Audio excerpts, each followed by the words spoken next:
The Divine Empire. The galaxy trembled under the rule of the Eternal Lords. For 10,000 years, these ancient beings had controlled every star system, every planet, every living creature with absolute power. They called themselves gods, and none dared to disagree. Captain Rex Williams stood on the bridge of the exploration ship Pioneer, staring at the massive golden structure floating in space ahead of them. It was bigger than Earth's moon, covered in strange symbols that seemed to glow with their own light. The human fleet had been traveling for months, following old star maps that led them to this forgotten corner of the galaxy. "Sir, we're receiving a transmission," said Lieutenant Amy Brooks, her fingers dancing across the communication panel. "It's different.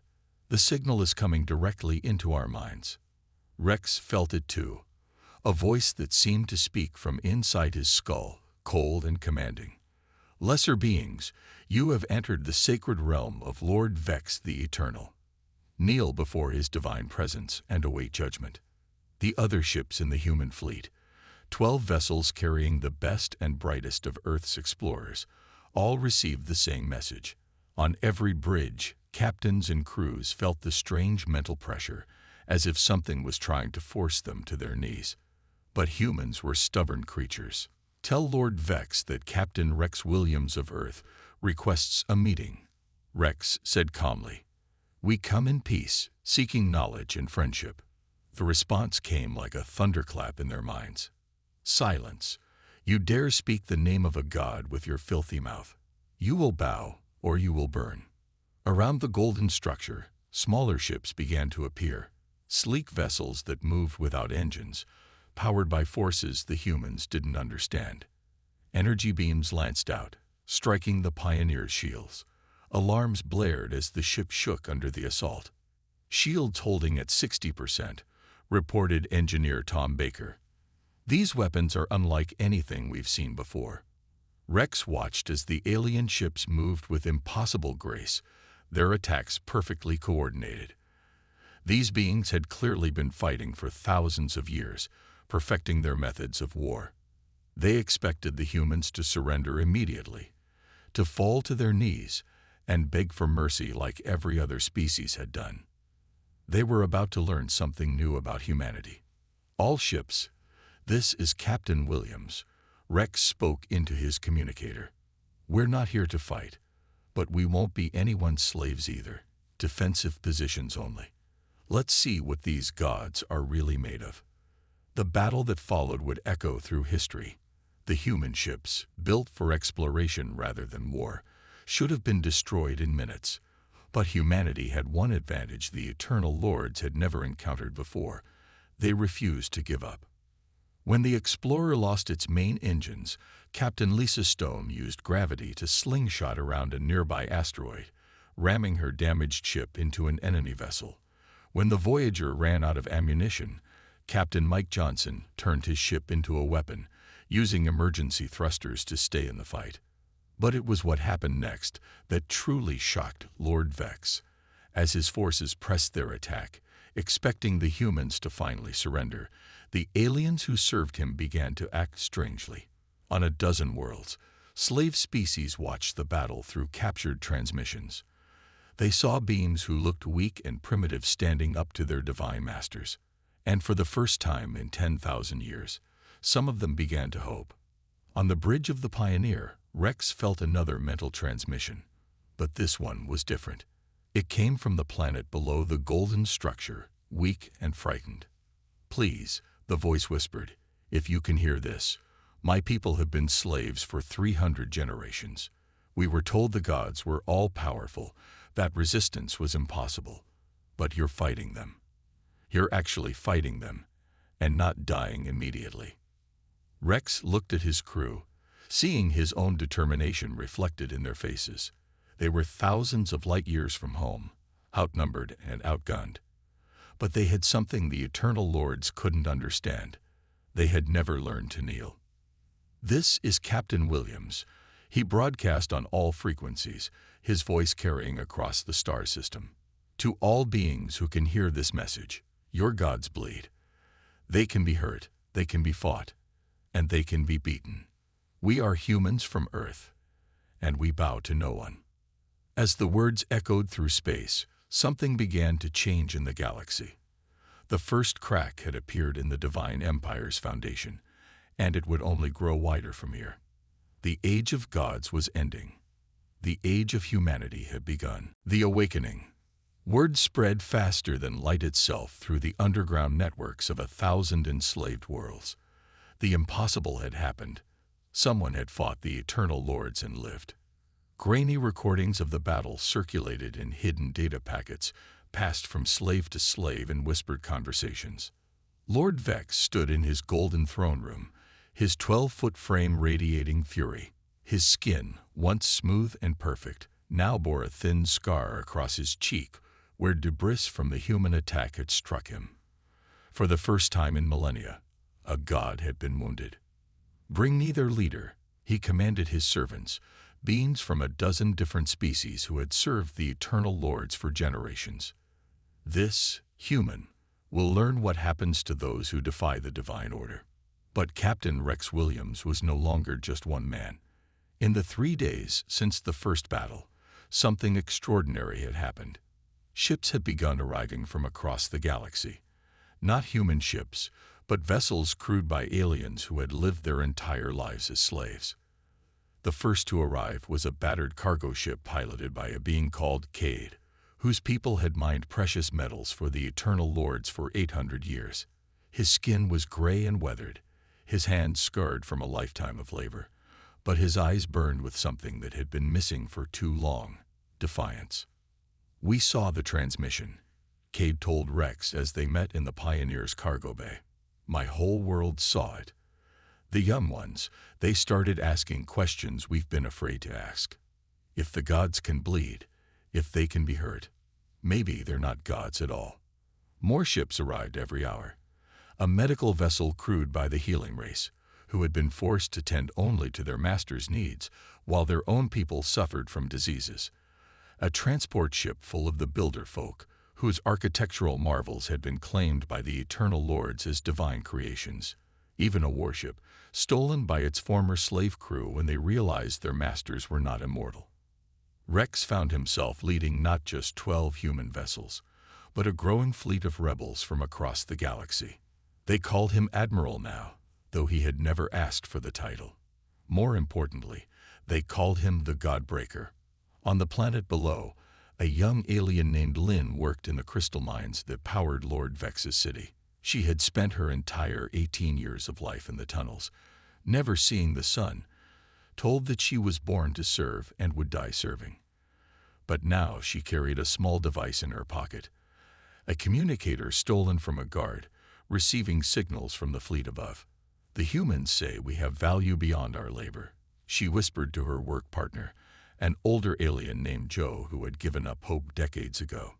"They say every being has the right to choose their own path." Joe shook his head sadly. "Child, I've lived through 3 rebellions. Each time, the gods crushed them without effort. These humans will die like all the rest, and will be punished for even listening to them." But Lynn had something Joe's generation had lost. She had never seen the gods as truly divine. The recordings from the battle showed beings who used technology, who could be surprised, who could make mistakes. If they were really gods, why did they need armies? Why did they need slaves? That night, Lynn did something that would have been unthinkable a week before. She walked out of the slave quarters and looked up at the stars, at the lights of the rebel fleet moving across the sky. For the first time in her life, she made a choice that was entirely her own. She began to run. Guards chased her through the city streets, their energy weapons lighting up the darkness. But other slaves had seen her escape attempt, and something stirred in their hearts. A few threw stones at the guards. Others blocked narrow alleyways. Some simply cheered as the young rebel ran toward freedom. Lynn reached the spaceport, where a human shuttle waited. The pilot, a woman named Kate, helped her aboard as energy blasts scorched the ground around them. "Welcome to the rebellion," Kate said with a grin as they lifted off into space. But Lord Vex was not idle. He had summoned his brother gods from across the galaxy. Lord Zane the Destroyer, Lady Maya the Mindbender, Lord Cole the Soul Crusher. If these humans wanted a war, they would face the combined might of beings who had ruled since the dawn of galactic civilization. The real battle was about to begin. The gods strike back. The assembled might of the eternal lords filled the void of space with golden light. 12 massive ships, each one a floating palace, emerged from hyperspace around the rebel fleet. Lord Vex had called upon his divine family, and they had answered with overwhelming force. Admiral Rex Williams stood on the bridge of the Pioneer, now the flagship of a rebellion that had grown to over 300 ships. Most were converted cargo vessels and stolen patrol craft, crewed by former slaves who had never fought a real battle. Against them came beings who had crushed empires and shattered worlds for sport. "Sir, they're broadcasting on all frequencies," reported Lieutenant Amy Brooks. Her voice was steady, but Rex could see the fear in her eyes. Every sensor in the fleet was screaming warnings about the massive energy signatures approaching them. The voice that filled their minds was different from Lord Vex's cold commands. This one burned with the fury of a star going nova. "I am Lord Zane the Destroyer, eldest of the Eternal Lords. You pathetic insects have played at rebellion long enough. Witness true divine power." The first blast vaporized 30 ships in an instant. Energy beyond human comprehension lanced out from Lord Zane's vessel, turning metal and flesh into superheated plasma. The rebel fleet scattered, their improvised formations breaking apart under the assault.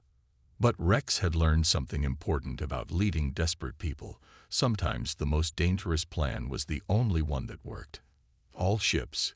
This is Admiral Williams," he broadcast, his voice cutting through the panic. "Pattern Delta 7. Make them chase us into the asteroid field." It was madness.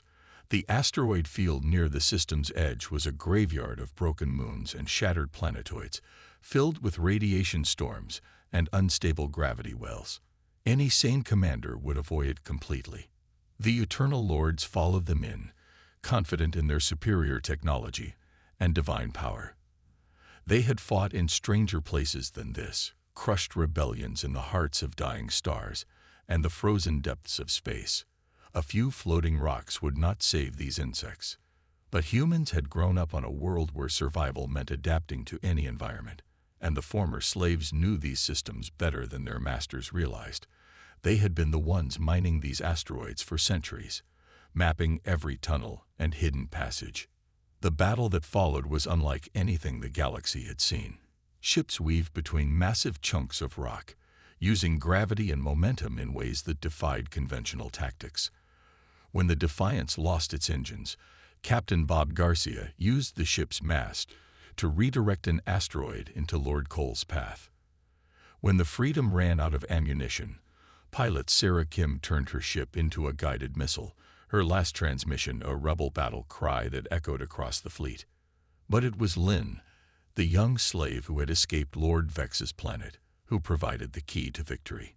She had spent years working in the crystal mines, learning the properties of the energy sources that powered the gods' technology. "The crystals," she told Rex over the communication link, her voice tight with excitement and fear. "The power crystals they use. They're unstable when exposed to certain radiation frequencies. The storms in this field, if we could amplify them." Engineer Tom Baker looked up from his console, understanding immediately. "We'd need to overload our own power cores, create a feedback pulse. It would destroy every ship in the field, including ours." Rex nodded grimly. "But it would prove something important. It would prove that gods can die." The message went out across the rebel fleet. Every captain, every crew member, every former slave who had dreamed of freedom faced the same choice: die as free beings or live as slaves forever. The answer came back unanimous. They would make their stand. As the Eternal Lords closed in for the killing blow, confident in their victory, 300 rebel ships simultaneously overloaded their power cores. The chain reaction that followed lit up half the galaxy, a brilliant explosion that could be seen from 1,000 light-years away. When the light faded, the asteroid field was gone. The rebel fleet was gone. But so were 8 of the 12 eternal lords, their divine vessels reduced to glowing debris. On worlds across the galaxy, slaves looked up at the sky and saw the flash of light. They didn't know what it meant, but they felt something change in their hearts. The gods were not immortal. The impossible had become possible. Lord Vex and his 3 surviving siblings stared at the expanding cloud of energy where their enemies had been. They had won, but at a cost they had never imagined possible. For the first time in their eternal lives, they felt something they had never experienced before. They felt afraid. The spark becomes fire. Lord Vex's golden palace shook as explosions rocked the planet below. 3 months had passed since the Battle of the Burning Field, and the galaxy was in flames. What had started as a small human expedition had become something the Eternal Lords had never faced, a rebellion that grew stronger every time they tried to crush it. The surviving gods, Vex, Maya, Cole, and Lady Nora the Time Weaver, gathered in their council chamber, their perfect faces marked by something alien to their experience: uncertainty. 17 systems have declared independence, reported Maya, her mind-reading abilities overwhelmed by the chaos of billions of thoughts across the galaxy. The slaves aren't just rebelling. They're winning. They've learned to fight like the humans did. Below them, in the crystal mines, the rebellion had taken a new form. Lynn, now calling herself General Lynn of the Free Mining Guild, led coordinated strikes against the power infrastructure. But she wasn't alone anymore. News of the human sacrifice had spread, and with it came something more dangerous than weapons: hope. An old miner named Dave, who had worked the tunnels for 60 years, stood before a gathering of 3,000 slaves in the deepest cavern. His voice, cracked from decades of breathing crystal dust, carried clearly in the underground chamber. "The humans showed us something we forgot," he said, holding up a crude communicator built from mining equipment. "They showed us that gods bleed, gods die, and gods can be afraid. But more than that, they showed us how to choose." The crowd murmured agreement. These weren't the desperate, hopeless beings who had toiled in darkness their entire lives. These were people who had seen impossible things happen, who had learned that the word impossible was just another lie their masters had told them. "The humans died free," Dave continued.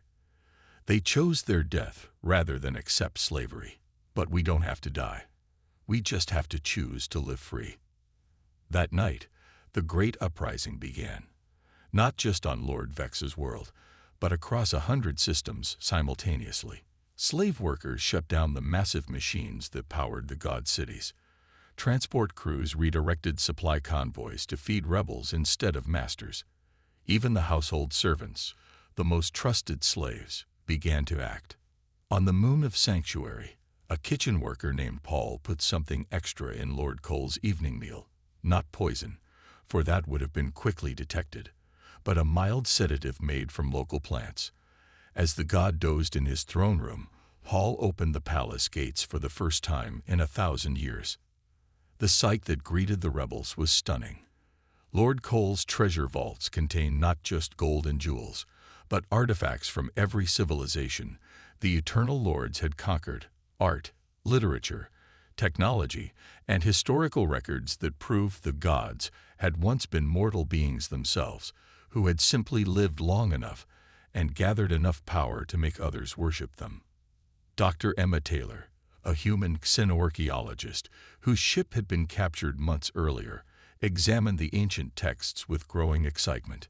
These records show their origin, she told the rebel leaders over a stolen communication link. "They're not gods. They're just very old aliens who discovered a way to extend their lives using the life force of other beings. That's why they need slaves. That's why they need worship. They're parasites." The revelation spread faster than the gods could suppress it. On world after world, the divine mythology crumbled as people learned the truth. The Eternal Lords were not creators or protectors. They were predators who had been feeding on galactic civilization for millennia. But the gods still had power, and they were not willing to give it up easily. Lord Vex gathered his remaining forces for one final assault, calling back loyalist fleets from across the galaxy. If he could crush this rebellion quickly and brutally enough, fear would restore the old order. The decisive battle came at New Haven, a former slave world that had declared itself the first free republic. 10,000 rebel ships, most of them converted civilian vessels, faced the concentrated might of the Eternal Lord's remaining fleet. The rebels should have been slaughtered. Their ships were smaller, their weapons weaker, their crews untrained, but they had learned the most important lesson the humans had taught them, that the willingness to sacrifice everything for freedom was the most powerful weapon in the galaxy. As the two fleets closed for battle, a message broadcast across the galaxy from New Haven's capital city. It was brief, spoken in the simple words that had become the rebellion's motto. "We are no longer your slaves. We choose to be free." The final battle for the galaxy's soul was about to begin. The New Dawn, the Battle of New Haven, lasted 3 days and changed the galaxy forever. When it was over, Lord Vex drifted alone in his damaged command ship, the last of the Eternal Lords. His siblings were dead, his fleet was scattered, and across 1,000 worlds, the celebrations had already begun. Admiral Kate Morrison, now leading the United Rebel Fleet, approached the crippled golden vessel with a small escort. She was one of the few surviving humans from the original expedition, having been rescued from Lord Cole's prison moon during the uprising. The irony wasn't lost on her. Humanity had come to explore the galaxy and ended up liberating it instead. Lord Vex, she broadcast on an open channel, her voice carrying to every ship in the system and beyond. "Your empire is finished. Your people are free. Surrender now, and you'll be given a fair trial." The response came filled with the rage of a being who had never known defeat. "You think this is over, human? You think your pathetic rebellion has accomplished anything? I am eternal. I am divine. I will return and—" His words were cut off as his own ship's crew, slaves who had served him for generations, finally turned against their master. The Golden Palace that had inspired fear across the galaxy went dark, its power systems shut down by those who had maintained them. Dr. Emma Taylor led the team that entered Lord Vex's vessel. What they found in the deepest chambers confirmed everything the ancient records had suggested.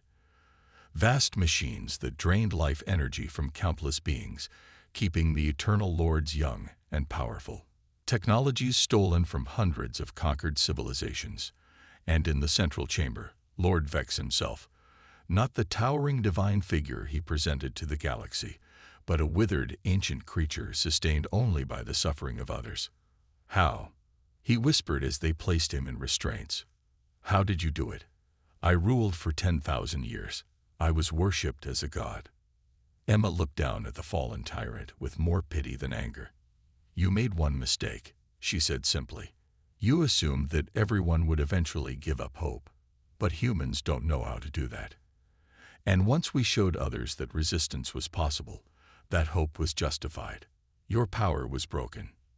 The trials that followed were broadcast across the galaxy. Not trials of vengeance, but of justice. The former slaves had learned to build rather than destroy. Lord Vex and his surviving commanders were sentenced to life imprisonment. Their stolen life force returned to the planets they had drained. But the real work was just beginning. A galaxy that had been ruled by gods for millennia now had to learn to govern itself. The Free Republic of New Haven became the model. A democracy where former slaves sat as equals with former masters, where decisions were made by debate rather than divine decree. Lynn, the young miner who had helped spark the rebellion, found herself elected as New Haven's first president. On the day of her inauguration, she stood before a crowd that represented dozens of species, all of them free citizens for the first time in their lives. "The humans taught us that freedom isn't given," she said, her voice carried across space to billions of listeners. "It's taken, it's earned, and it's defended. They paid the ultimate price to show us this truth. Now it's our responsibility to prove worthy of their sacrifice." The memorial to the human fleet was built in the New Haven system, at the exact coordinates where Admiral Rex Williams had first defied the gods. It was a simple structure, a sphere of crystallized light that pulsed with the names of every human who had died in the rebellion. But more than that, it carried a message that could be read in every language in the galaxy. Here stands proof that no being is born to serve another.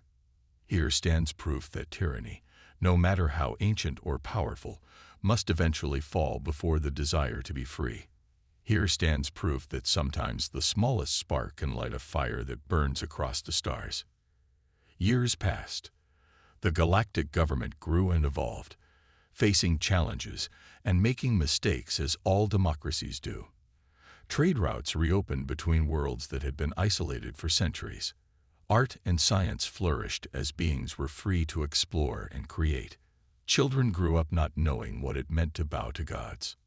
And in a small museum on Earth, in a glass case marked Heroes of the Galactic Liberation, sat Captain Rex Williams' uniform and the logbook from the Starship Pioneer.